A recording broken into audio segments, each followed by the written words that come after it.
que eran los llamados a ofrecer el sacrificio, que eran los llamados a traer la ofrenda al altar, eran los llamados a enseñar a la familia, a enseñar a los hijos, a traer a todo el mundo al templo, a Jerusalén, a la adoración. Dice la Biblia que ya menospreciaban las ofrendas de Jehová.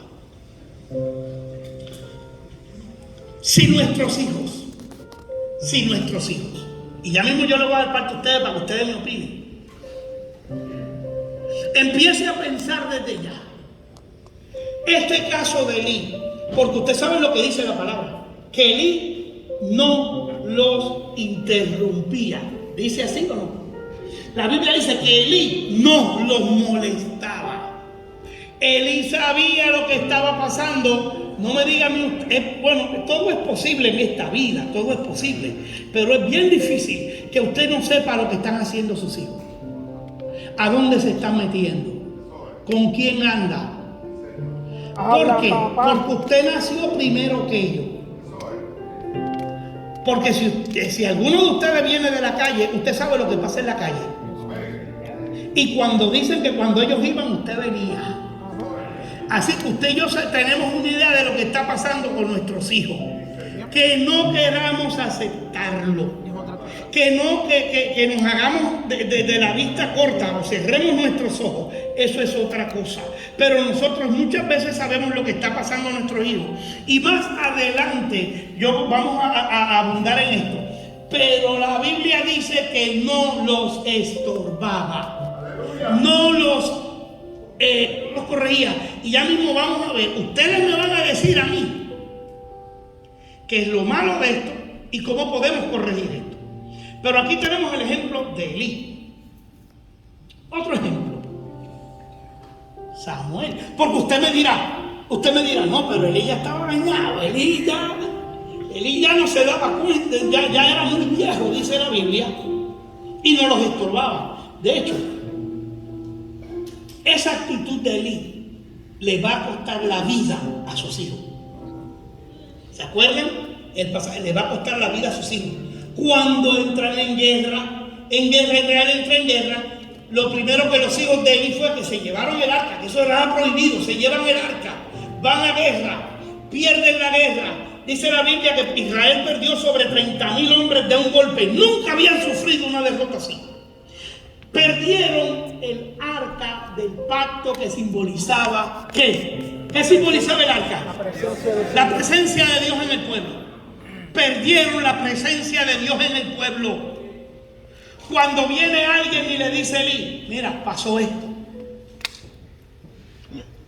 La reacción de Elí no fue porque los hijos murieron, ni que el pueblo perdió la guerra. La reacción de Elí, ¿por qué fue? Cuando escuchó que se perdió el arca. Dice que la impresión fue tal, era un hombre viejo, grueso. Dice que se fue para atrás y se buscó. Por cuando escuchó que la presencia de Dios se fue del pueblo. Una reacción muy tardía. Ok, les acabo de decir otro ejemplo. Samuel. Y usted me dirá, Samuel, sí, el profeta. El último juez de Israel. El que Dios llamó desde niño. Que le dijo, Samuel, Samuel, y él va donde él. Usted me está llamando. No, yo no te estoy llamando. Y al rato vuelve, Samuel, Samuel, usted me está llamando. No, mira, cuando vuelvas a escuchar la voz, di, he aquí Jehová, habla que tu siervo. Ahora, ese Samuelito que crece en la casa de Dios y se hace un profeta súper tremendo. Y fue el hombre que Dios utilizó para llamar a Saúl, al rey Saúl. Y fue el hombre que trató de dirigir a Saúl. Era el hombre que todo Israel iba a donde él a ser juzgado, a hablar. Y cuando Dios desecha a Saúl, Samuel interviene. Entonces Dios lo usa ¿para qué? Para ungir a David. Y Dios usa a Dios para llamar a David. Y usted conoce la historia de la diferencia entre Saúl y David, pero eso no es el tema de hoy. El tema de hoy es Samuel como padre. Samuel como padre. Usted dirá, wow, ese tiene que haber sido tremendo padre. Ese tiene que haber sido un hombre que llevó a sus hijos ahí, al pie de la letra. Ese hombre tiene que haber sacado unos hijos excelentes para la gloria de Dios. Sí, vaya conmigo a 1 Samuel capítulo 8, verso 3. Los hijos de Samuel le dieron dolores de cabeza al grado. Mira lo que dice la Biblia de los hijos del sacerdote Samuel. Pero no anduvieron los hijos por los caminos de su padre. Antes se volvieron tras la avaricia, dejándose sobornar y pervirtiendo el derecho. Los hijos de Samuel. Santo. Los hijos del profeta Samuel. ¡Wow! Y si usted nunca había escuchado eso, ahora lo está escuchando. Esos son los hijos de Super Samuel. Se volvieron unos ladronazos, como dicen mis hermanos dominicanos. Se volvieron unos ladronazos. Sobornaban, eran avaros, pervertían el derecho. Quiere decir que eran sobornados y recibían pago por el juicio, porque gobernaban en este tiempo. Los sacerdotes también gobernaban al pueblo y tomaban decisiones. Por eso se le llama la época de los jueces, porque los líderes espirituales también juzgaban en el pueblo.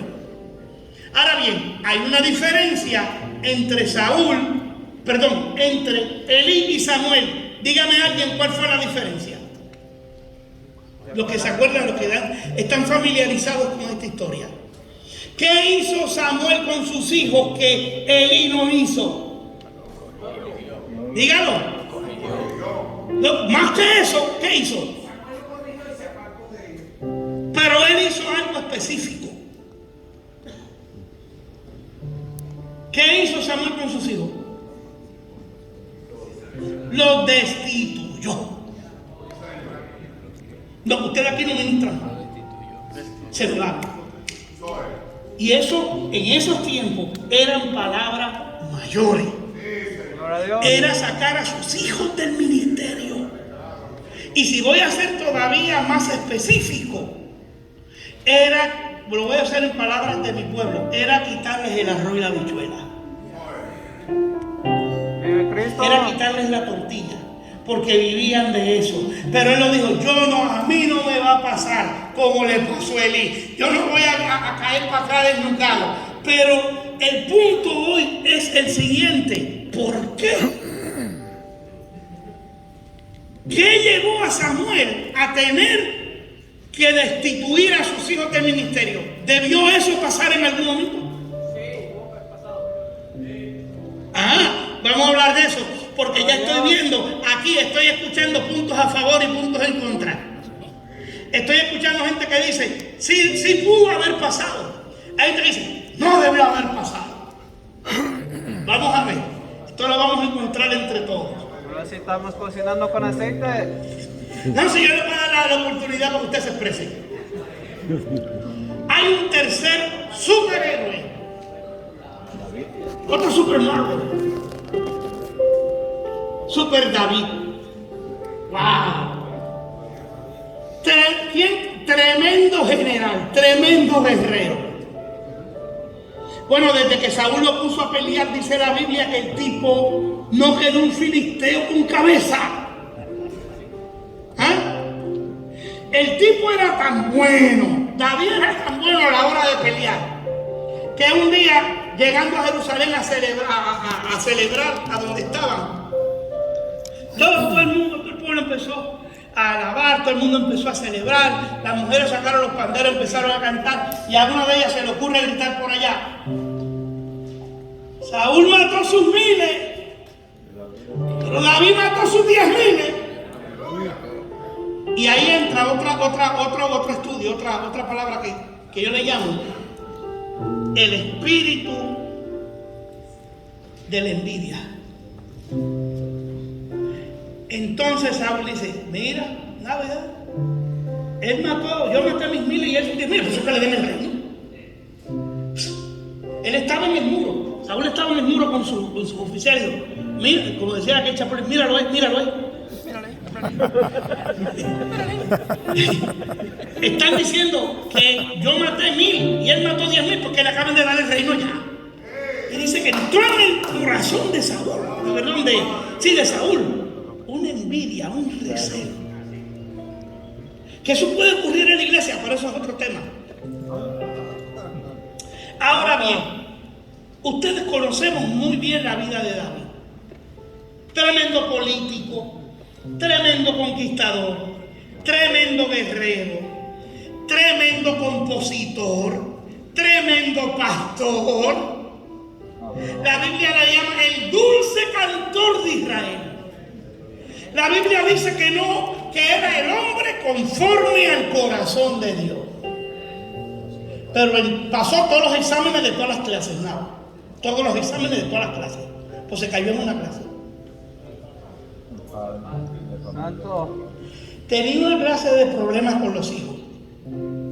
Porque fue un pésimo padre. Debo decirlo, lo digo con respeto y responsabilidad. Fue un pésimo padre. Muchos problemas con los hijos.